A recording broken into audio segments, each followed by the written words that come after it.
All of you who practice the way should therefore be resolute and constant in maintaining mindfulness and wisdom, for they are the factors which will show up the reasons behind the various aspects of the problems which arise and come to you in the way of samadhi and the way of contemplative thought or wisdom.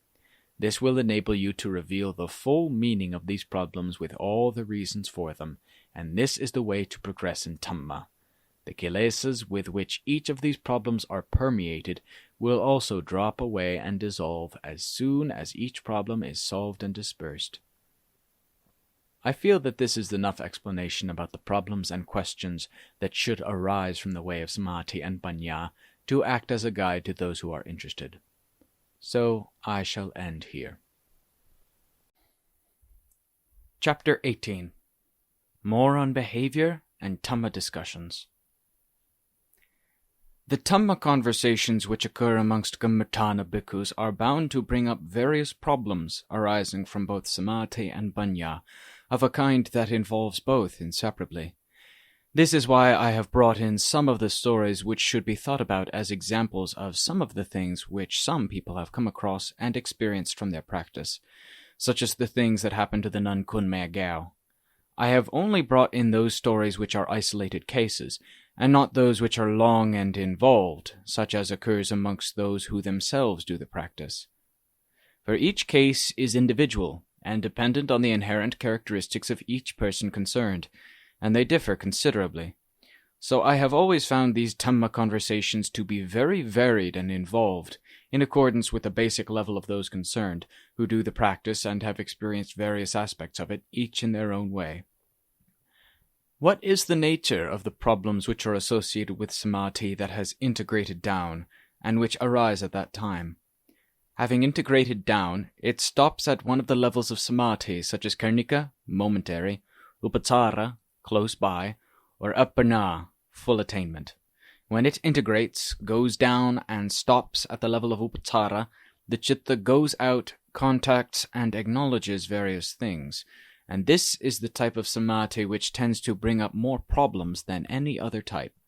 Some of these problems are the source of questions which those who practice may have come across in some cases, which they then bring up in conversation with their companions or with a teacher whom they respect and have faith in, because they need the answer to them. Those others who also have similar problems, or problems associated with various different levels of panya, then bring them out for discussion, so as to check their own knowledge and understanding to make sure that it is right on both sides. In other words, on the side of the one who has come to learn and ask questions to make sure there is no danger of his being at fault in all the problems and questions which have been discussed. Secondly, on the side of the one who gives the teaching, he can feel confident that the questions that the others ask him are leading in the direction and are for the purpose of getting rid of the kilesas, and also that they are instrumental in promoting investigation into all sorts of things that happen, wherever it is necessary. Problems concerning the overcoming of obstacles obstructing investigative thoughts, which are for the purpose of progressing past difficulties step by step, are very important. When someone does such an investigation, what is the citta attached to, and how should he investigate to penetrate the problem and go beyond it? The one he talks to, or the acharya, must try to point out and make clear a method for curing such a problem, until he has understood it sufficiently well so that he can use that method to practice in the right way and steadily get results from it. Any of the problems which arise at the various levels of samadhi and panya are likely to cause a lot of worry and concern to the one who has them, which can be quite noticeable. Not only must he try to work out his problems for himself, but he must also depend on those venerable ones who have already gone this way, to consult with from time to time, so that he may be quite sure that the practice and problems which he has worked out for himself and consulted others upon are firmly embedded in his heart with all the reasons for them. For this reason, Kammatthana bhikkhus are likely to get together for talks on Dhamma very frequently, due to the fact that their practice is going on all the time. When bhikkhus talk about things which are personal and vital, things which touch upon the true nature of Dhamma and its meanings, they generally do so just two together. This kind of conversation is bound to be a special occasion, and rarely occurs, for when they meet each other, each of them longs to hear about the fruits of the practice of Dhamma which the other has in his heart. Their conversation will then probably start at the beginning of their practice, or from where they left off in their last conversation together. In the first case, one of them tells his own story from the beginning, right through to the present state of his citta. Afterwards, if it is not yet suitable for the listener to ask and hammer out the problems which he has in mind, he will start out to relate his own story to the other person, from the beginning until he has covered everything which he knows and which has happened up to the present. After that, if either of them has doubts about any aspect of Dhamma, or about uncertainties which are hidden in the Dhamma which the other has related, they will bring them up and test their understanding further to make sure of it, until they both accept it and are in full agreement with each other. Furthermore, if the answer to any of the problems which were brought up for discussion were found to be not entirely satisfactory to the one who was most advanced in his practice, he would give an authoritative explanation. If it is necessary to correct and alter the way that the other party is going, he will also explain how he should go about correcting his practice. If he should stop and not go on doing whatever it is that is wrong any more because it will bring him harm, the one who is explaining will point it out to him and give the reasons why until he understands. Therefore, I feel that Dhamma conversations which are concerned with the practice are a great boon and blessing to both of those involved, because each will listen to the other with close attention from beginning to end while he is talking, and each gains by following Dhamma nusarana, from each other, which acts as something to be thought about and practiced and something to gain more value from than one can say. Both of them are bound to remember each other with a great and unfolding sense of gratitude for the rest of their lives. It could not be otherwise.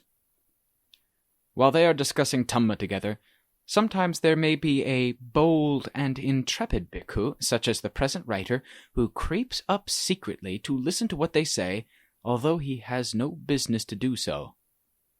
To say that this is contrary to the Vinaya rule, which makes it an offense for a bhikkhu to creep up secretly and listen to bhikkhus who are quarreling together contentiously, does not apply to the kind of discussion we are considering here. It therefore leaves room for bhikkhus of the kind who have no business to do so, to have a shortcut to find and learn Dhamma in this way.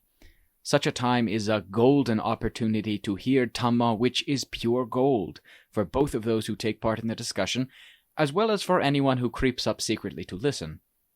An opportunity which they would never get elsewhere, for this is the time when both parties open up and bring out the Dhamma from their hearts to reveal that which is their highest achievement to each other's ears and hearts.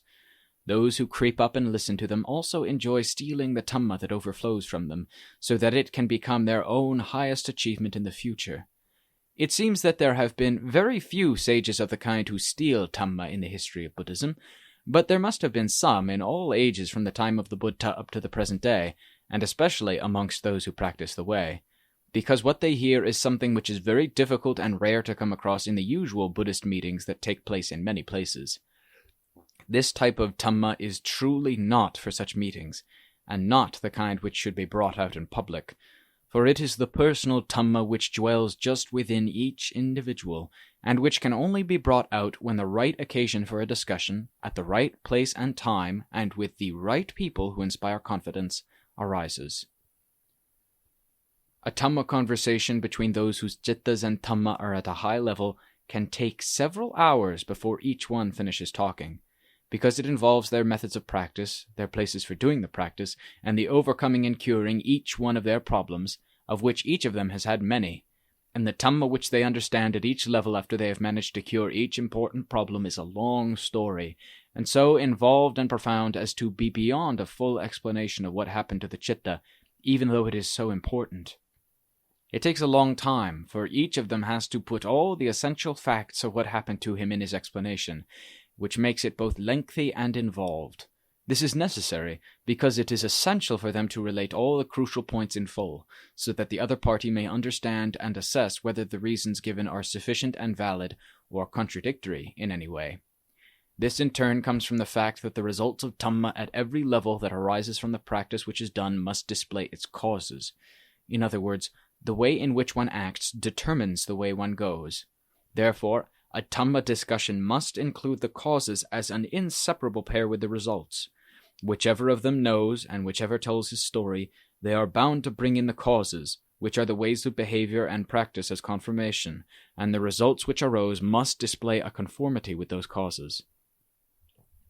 That which is most valuable to listen to, and which goes to one's heart, never to be forgotten, is the story of the time when the chitta of the speaker turned itself around by the skillful means of satipanya, which was fully equal to the deceptive tricks of every kind of kilesa, and steadily progressed beyond them with that level of satipanya which is up to all the tricks and devious ways of sexual craving, ragatanha. Then this kind of chitta which is imbued with kilesas of this kind is cut off and can no longer continue to arise from then on. Then, finally, the chitta which has reached this level, full of strength and fully developed, overturns avidya, which has been the taproot of the round, the vata of samsara, and disposes of it. These, which are the most special and wonderful dhammas, are rarely heard by anyone throughout their life. For what generally happens both with ourselves and others is that we die empty-handed, without ever having heard the sound of the venerable ones who have done the practice and known this kind of Dhamma entering our ears. All we hear is the sounds of empty talk and vanity which weigh us down, destroying our health and well-being, both physical and mental. Sounds such as we and you hear all the time nowadays until we are sick and tired of them. But even then we cannot refrain from speaking and hearing them, because they are like food left over at the bottom of the pot. If we don't eat it, what will we eat? But in Dhamma talks between these bhikkhus which we have been discussing above, they talk in ways that come naturally to them in what is associated with the chitta in the sphere of practice. They do not talk about having reached this stage or that level of Dhamma. In fact, when they talk together, none of them ever claims that he has reached this or that stage, such as the attainment of stream entry, sotapanna, up to arahata. All of them seem naturally to follow the ways of the forest, rather than the ways of those who have advanced in society and become clever in its conventions. Amongst those who practice the way, if they hear any one of them speaking like people in the world who have developed materially, saying that they have attained this or that level, what should their companions think? They are bound to feel uncomfortable and out of harmony with such a bhikkhu, who acts in such strange and peculiar ways. Because of this kind of behavior, they would immediately start to lose confidence in him, for none of them would act like that even though they are also aspiring for dhammas at those levels with a full-hearted commitment, and may in fact be able to talk about them. They are like this because they see that they are the highest Dhamma within the field of Dhamma as they conceptualize it. Therefore, they uphold it as the highest and would not demean it by putting it into words and speech. But their aim is to make contact with it in the heart by means of the various aspects of practice, rather than displaying such offensive behavior for the world to see. There are, however, those who speak out in the belief that they have attained some higher state, which comes from a lack of circumspection, but their intention is still good. Although there are also those who speak out saying that they know the way to go wandering about on the moon or Mars and other such things. This comes from motives that are coarse and evil and lacking in any virtue, and such people should not be within the circle of those who practice the way. The former kind may be forgiven, and they should be helped in any way that is possible. In fact, the effort should be made to give them the greatest assistance that is available. The other bhikkhus do not look on this type with distaste or loathing, but rather with compassion, and they give their advice with metta. Because it is quite possible for this kind of thing to happen amongst those who practice the way, for when they have never gone this way before, they are liable to gain knowledge as well as delusion, which happens with all of us. This sort of thing happened here quite recently, and the story of it was told by a bhikkhu who practices well and has very strong commitment to Dhamma. He said that when he went to practice Dhamma in the hills, and late one night when everything went quiet and peaceful, he became very calm and quiet at about midnight. He thought that he had attained the goal and become an arahant. So he took out his snuff pipe from his handbag and blew it as a whistle, Pete, to call his companions who had gone to stay in the same location. They quickly came to him, concerned that something had happened, and asked him why he had called them. He answered straightforwardly, "I've attained enlightenment. It happened just now, and I felt compassion for you, so I blew my whistle to call you." Whether this was true or false, they did not know at that time, but they thought to themselves, This whistle-blowing attainment, what kind of thing is this? It's too bizarre and peculiar. Although neither of them felt sure enough to say anything about it. The following night at about midnight, they again heard the whistle, loud and echoing about the hills. They thought to themselves, blowing that whistle at this time, has he attained a state of madness, or what else now? Last night he attained the state of Arahant, so what else can he have attained this time? We don't know, but this Arahant is a real pest. But they had to go and see, because they had come as a group, and it would have been wrong just to take no notice. When they got there, they asked him, "What have you managed to attain this time?" The whistling Arahant then said, "In fact, I did not attain anything. It was a mistake last night, for just now I realized that the kilesas are still there. So I quickly blew my whistle to call you, so as to correct what I said yesterday and to let you know that there has been no attainment yet. In fact, I was completely deceived by them, and these kilesas are very clever. From now on, I am going to discipline them most severely. That I could be so deceived by these kilesas makes me really angry." One of the others asked him, saying, "What happened last night and tonight is one thing, but why then do you have to talk about it so much? Is it that you don't have any mindfulness in your heart, or what? I think that before long you will be a case of Gammatana madness." I feel so ashamed about it now, but the kilesas had vanished and were quite silent. I thought that they were dead, and I had to celebrate my victory with you, so I blew my whistle, see? But tonight they reappeared once again, and they are not as dead as I had thought, so I had to call you once again to let you know. When there is wrong understanding, such as the foregoing, nobody takes it very seriously. It is amusing, and something that they can get a good laugh out of. As for the latter type, who will go to Mars, they are loathsome and fearful. But those who want to go to the moon will, generally speaking, like this latter kind very much. This is why there always tends to be some lunacy hidden within the circle of those who practice the way, and there is no way to cure it completely. In particular, Venerable Ajaan Mun was, as far as I know, never heard to speak of himself in connection with the path and fruition, saying that he had attained to such and such a stage or level, or even to imply this. I felt that he had great reverence for these stages and levels of Dhamma. Although he would talk and say things which accorded with the truth of Dhamma which arose within him, and even though it is written in the biography of Venerable Ajaan Mun that he had attained these states, he never made any such claims. It was just that the writer of the biography, who is rather foolish, wrote about him from his own understanding that came from listening to the Dhamma in his nature. My purpose in writing in this way in the biography was to try and get the reader, or those who hear it being read out, to take it in a heartfelt way, for even though readers have probably not reached that state, they can at least read about it or hear it as the heart's ideal, and be inspired and encouraged by it, and aroused out of their incessant pit of complacency. Speaking about the skillful methods of Satipanya in their adaptability to the kilesas, and the course taken by the chitta in breaking through and cutting down all the kilesas by various methods, which were the characteristics of behavior of the greatest teachers, and as an example, we may look to Venerable Ajaan Mun, who is the owner of his own biography, in this present age.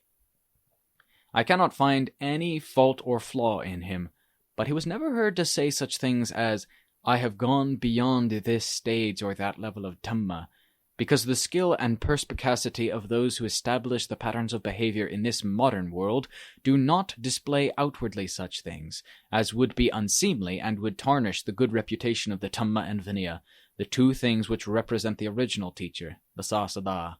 This wise discrimination taught him to know the basic ground of the original teacher and of himself, for he was a Savaka, one who listens and follows, and in the suppositions of the world, Sammuti, the two are quite different.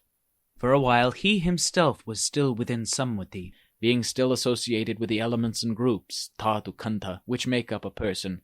Even though his chitta had already gone beyond and become free, it was necessary for him to maintain this way of behavior as an example to other people in the future, such as you and I, so that we may at least have a sense of shame in ourselves and in our hearts to prevent us from spreading such talk about in a way that has no good purpose. until others who practice Dhamma become disgusted and repelled by the offensiveness against the ways of their society, which still respects those conventions which are decent and virtuous. In truth, those who practice Dhamma, who have a high level of Dhamma in their hearts and who are worthy of faith and respect, just display this fact in their external activities for others to be able to know well enough to what extent they conform to the standards of the world and Dhamma, and there is really no need to make an announcement of any unseemly and repugnant claims. The world has always used discernment to assess what is good and bad, for in the world of people who are Buddhists, those who lead the way in upholding the religion are not just made up of stupid people, such that those who are truly wise and who have attained the Arya lineage should blame them and make a broadcast of the religion. For these methods, which are truly good, harmonious, and subtle, which are complete with all the techniques and Dhamma truths which they have always used to bring harmony and a joyous heart to their followers, have not yet been lost, and have not yet vanished from the religion and those who practice the way. There are still those methods that perpetuate the flowers and fruit which are pleasing, a joy to see, and make for peace of heart in those who have seen them and admired them in the past, and they still exist in this present age. A good example of this is the story of Venerable Assaji, who was one of the first Arahants and who taught Dhamma to Venerable Sāriputta. He was a most humble and self-effacing follower, Sāvaka, of the Buddha, which was so right and proper for one who was known to have conquered the outflows, Jinasava, and in whose heart there remained no taint of worldly desires, Logamisa, at all. The gist of what he taught Sāriputta at that time was as follows. This monk has only recently been ordained into the Dhamma and Vinaya, and he has not got any extensive experience or knowledge, so he cannot reveal Dhamma to you that is very profound and wide in scope, but will give you a brief summary of the central principle. Then he taught, saying, All Dhammas arise from causes, and they cease because causes bring about their cessation. The Venerable Samarna Gautama, who is our prime teacher, our Sasada, revealed and taught us this. That is all he said, and the wise and perceptive Sāriputta, who was then a wandering religious mendicant, a Paribhajaka, and was at the crossroads between his old faith and the way of the Buddha, knew the taste of Dhamma immediately at that moment. He also grasped at the path of Buddhism, which immediately went deeply into his heart. It was as though he were to make an exclamation, saying that he had found a completely reliable and trustworthy lifeline to claim his attention, which came from the great virtue of Venerable Assaji Thera quite unexpectedly. All that was left of the original wandering mendicant after that was his external appearance. As for the initiation as a samarna, which he had received from Venerable Assaji Thera, it was the first level of Arya Savaka, as accords with the way of nature. But even so, the Paribhajaka Upatissa Sāriputta still did not know what the samarna status was of the Acharya who had caused the Arya ground to arise in him. This was because Venerable Assaji had no interest in talking about himself, which would be just a lot of hot air coming from his mouth and would soon evaporate, unlike his talk of the truths of Dhamma which he gave to Upatissa, resulting in his gaining a satisfying refuge right then and there. This is the Aryan custom of those who have come to the end of worldly ways and attachments, lokamisa, which are poison acting like bait that is dangerous to all us fish. So the ways in which they act towards the world are always quite wonderful and remarkable. The tone and manner in which Venerable Assaji revealed Dhamma to the wanderer Upatissa comes resounding and clear to the inner sense of hearing of us Buddhists, and even though it occurred more than 2,000 years ago, it has not faded or lost its meaning with the passing of time. In addition, even though Upatissa had gained a new vitality in life, leading to his becoming Venerable Sāriputta, the Sāvaka of the Buddha, he never became proud and puffed up in the way that people usually do. Even when he became the foremost of all the Sāvaka followers of the Lord, he always paid homage and the deepest reverence to the virtuous qualities of his teacher. Moreover, he was highly praised by the Lord, the supreme teacher, Brahmasasada, who said of him that he knows and never forgets those who have helped him and been generous to him, even in small ways. Like the case of the Brahmanarata, who received ordination as a bhikkhu, because Venerable Sāriputta acknowledged that he remembered him, once having given a ladle full of food in his bowl. If we compare this with the ways of ordinary people in the world, they would never have recalled such a small incident in the same circumstances, because the position of being the foremost disciple, the Buddha's right-hand man, which was a position secondary only to the Lord Buddha himself, would probably have made them forget or not bother about such a small, trifling matter. But Dhamma and the one who was the foremost disciple, who was a gold mine of Dhamma, are not like the world, nor do they tend to incline in that direction. For the more virtuous he was, the more eminent he was, and anyone who does good acts to or for such a person, however small their actions may be, takes on some of this eminence, because their virtue induces this eminence. Furthermore, because virtue and wealth, which is external, is different from virtue and wealth that is internal, the behavior and modes of expression of those who have either of these two forms of virtue and wealth are also characteristically different. Therefore, the experience and manner of display of wealth differ accordingly in their degree of grace, depth, and subtlety, like the way in which Venerable Assaji acted towards Sāriputta when he was still a Patissa the Wanderer, which was most impressive and captivating, for they were the actions of one who had broken all attachments to material things, amisa, which people in the world desire. So it was an external display which intimated to the world that he is complete and fulfilled in all ways, that he is not deficient and wanting in anything any more, not even wanting praise and adulation, because such things are just parasites hanging around, waiting their chance to get some food, to build up their own bodies, and to thrive by the destruction of those things which they depend on, causing them to collapse into ruins. He would therefore never let such things get in and live off him, unlike people in the world who allow themselves to act as vessels for holding them all the time, and they can never get enough of them. On the other hand, when Sāriputta, who was a treasury of the highest mindfulness and wisdom, Mahasati, Mahapanya, and also gratitude, talked about the virtue of the Brahmana who had given food to him, instead of showing up the one who did this good act, it tended far more to show up the one who was outstanding in these Dhamma virtues, because what he said was completely without any grasping and conceit, such as that of having reached the position of being the foremost Sāvaka, who should not praise the virtues of others much, for fear that it would diminish his own status. Instead, he took that most cherished status as an object of contemplation, thinking, all these wonderful things that arise within me do so because of the help and kindness of others. So he spoke out about the generous treatment which he had received from the Brahmana as being great and important, without any ambivalence, which would have been characteristic of those who think too much of themselves. This is why all the Dhamma virtues of all kinds which were within Venerable Sāriputta Buddha Sāvaka were outstanding in the sphere of Buddhism, and still are, right up to the present day. The manner in which Venerable Assaji and Venerable Sāriputta behaved and practiced has always been an inspiration to those who put their hope and trust in someone else, a teacher, with the expectation that he will be a support to them all the time, while they still have to rely upon others. They will also uphold and venerate that Dhamma virtue which never deteriorates, changes, or disappears to the end of time. So the religion will thrive, and the heart of that person who cherishes Dhamma and venerates this aspect of Dhamma will be calm and peaceful, and he will see happiness in the present right here.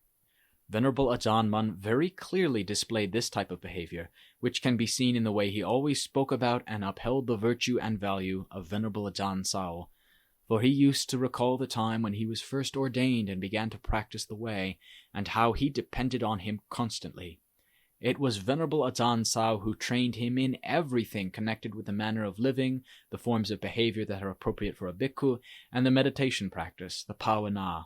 Whatever understanding he gained was dependent on Venerable Ajaan Sao as the one who first initiated him into the way to be a bhikkhu and a kammatthana monk, and taught him from then on. Afterwards, he would talk about the virtue of the ordinary people who had faith, and of those forest and hill folk who generously helped him when his practice was like a life and death struggle. While he was in the district of Chiang Mai, in each place that he stayed in, he would always tend to praise the virtues of the people who had faith. This seemed to be an important part of his character. Otherwise, it is probable that it would not have stood out so clearly and prominently to other people.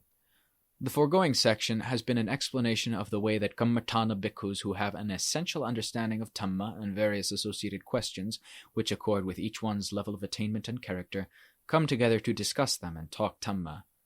This may be summarized as follows. Doubts and problems which arise in one's heart may be overcome by 1. Introspective contemplation and analysis on one's own. 2. Discussion with others or privately with a teacher, an acharya. 3. Listening to a Dhamma talk given by the acharya in which he talks about that problem. Dhamma discussions which take place between those who practice the way of Kammatthana take place very quietly, just like a meeting of mice, but not at all like a meeting of cats. Those who practice the way look upon these discussions as being very important and on a par with the practice itself. Therefore, the Kammatthana bhikkhus still come together for discussions quite frequently, right up to the present day.